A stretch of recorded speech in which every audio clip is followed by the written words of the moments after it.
అక్రమాస్తుల కేసులో జగన్ ఇంతవరకు ఎందుకు అరెస్ట్ చేయలేదని టీడీపీ అధినేత చంద్రబాబు నాయుడు సీబీఐని ప్రశ్నించారు. ఈ వ్యవహారంలో కాంగ్రెస్ నేతలకు సంబంధం ఉంది కాబట్టే సీబీఐ వెనకడుగు వేస్తోందని ఆరోపించారు. ఇన్ని అవినీతి ఆరోపణలు వచ్చినప్పుడు వైఎస్ దొంగో కాదో తేల్చాలని కాంగ్రెస్ ను చంద్రబాబు డిమాండ్ చేశారు. ఉప ఎన్నికల ప్రచారం కోసం విశాఖ వచ్చిన చంద్రబాబు అంబేద్కర్ విగ్రహానికి పూలమాల వేసి నివాళులర్పించారు.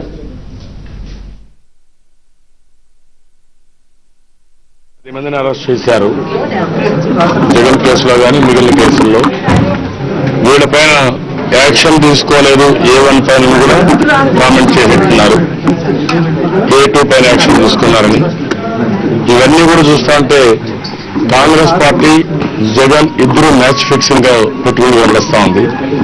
ఆయన పైన యాక్షన్ తీసుకోరు, ఇన్వెస్టిగేషన్ గా ఉధృతం చేయరు.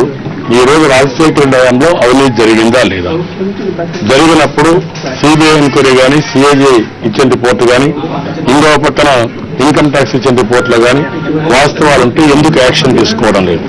అంటే ఈ రోజు కాంగ్రెస్ నాయకులు భయపడేది వీళ్ళ భాగోతం బయట వస్తుందని, వీళ్ళు కూడా ఇన్వాల్వ్ అయ్యారు కాబట్టి వీళ్ళంతా కూడా ఇబ్బందులు పడతారని ఉద్దేశంతో ఇవన్నీ చేస్తున్నారు.